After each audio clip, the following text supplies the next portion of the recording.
That was former President Trump as he gets ready to head into the courtroom for opening statements in the criminal hush money trial against him. I want to bring in ABC News Chief Washington correspondent Jonathan Karl, along with ABC News executive editorial producer John Santucci. John, I want to go to you for context first, because we're hearing former President Trump call this one of the Biden trials, talking about this being a coordinated effort with Washington. Put this all into context. Where are these accusations coming from, and is there evidence for it? Well, there's absolutely no evidence. This has nothing to do with Joe Biden. This is the Manhattan District Attorney. The other case he was complaining about is from the New York Attorney General, the civil fraud case against his company. The Biden White House, the Biden Justice Department have nothing to do with any of this. But he is trying to tie this all together and make the point that he is being politically persecuted. This is not just his message vis-a-vis his trials. This is, in a way, his central campaign message. This is his campaign appearance every day. You're going to see he comes before the cameras. Everybody tunes in at the beginning and at the end of the day. He may add on some events in New York as this goes forward, but this is his campaign now. What I thought was interesting here is he got into the weeds of the money that he had to put up in the civil fraud case and this challenge that the New York Attorney General has made to the company that helped him put up the bond. It's pretty weedsy, but it clearly has bothered him greatly. I'm not sure any of that actually resonates with voters or if they can even follow what he's talking about. John Santucci, what is the latest on that? The fact that he put up the bond for this civil fraud case, and now Letitia James is saying she's not so sure about the company underwriting. So exactly that. She's challenging the company that underwrote. This is a California bonding company that stepped in. Remember, originally Donald Trump was on the hook for the whole thing, nearly $500 million. The appellate court stepped in, lowered it to $175 million, because in part, Donald Trump went around with his legal counsel approaching nearly 30 bonding companies and couldn't get anybody to underwrite him for $500 million. So that is where that has ended up now. That argument has not begun yet. It'll begin later this morning at just a courthouse a few feet away. And I think it's actually remarkable. I mean, you're laughing, but it's true, right? I mean, the fact that you have two courthouses on the same street hearing Trump cases today, it just goes to speak about how this election for Donald Trump is less about the politics and more about the courtroom and the week he's going to have. I mean, it's a courthouse election, and then, of course, on Thursday, we're going to see the Supreme Court is going to hear his lawyers argue that a president should have essentially absolute immunity for any actions they take as president that can be remotely tied to their official duties. So you have three courthouses, two in New York, a really big one in Washington, all consumed with Donald Trump. But it's also interesting the fact that, you know, given that you can't be in three places at once, he is told he can't be in any of the other places at the same time. But Judge Merchan, because you'll recall last week as they were going through the scheduling process of this hearing, Judge Merchan said, anything you want to bring up? Trump's team said, well, we'd like to go to the Supreme Court on Thursday. The judge turned around and said, sorry, you are a criminal defendant. We're now in trial. You have to be here. It just speaks to how the whole tone, tenor, control, everything Donald Trump's been used to in his life. I mean, the guy ran his business, was a television star, was the leader of the free world, but now people is a stood defendant. when he walks in the room. Now he has to stand when the judge walks in the room. Kim, Trump's critics are going to look at that and say this is a man who has no regard for the law, and so that's why he's facing all these cases and so on. His supporters are going to look at this and say this shows that this is all politically motivated, that he's being prosecuted for things that other people wouldn't be prosecuted for.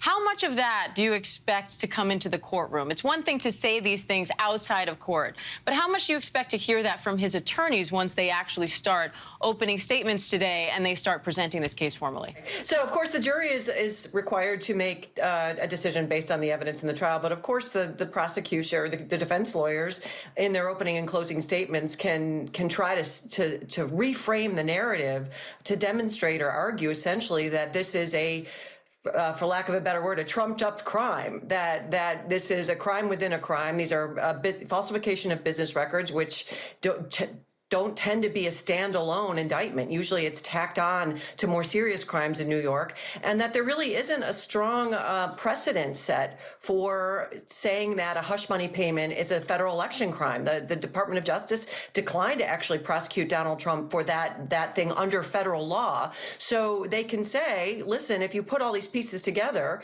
this is not someone, if it weren't for Donald Trump, who would be in the hot seat. I think the prosecution could say, listen, well, someone who is president is going to put themselves in the hot seat, or someone who's running for president should have more accountability, not less accountability. And it'll be up to these New Yorkers, a jury of his peers, to decide at the end of the day, not only whether he should potentially get a prison sentence, because remember, these crimes do carry 4 years in prison.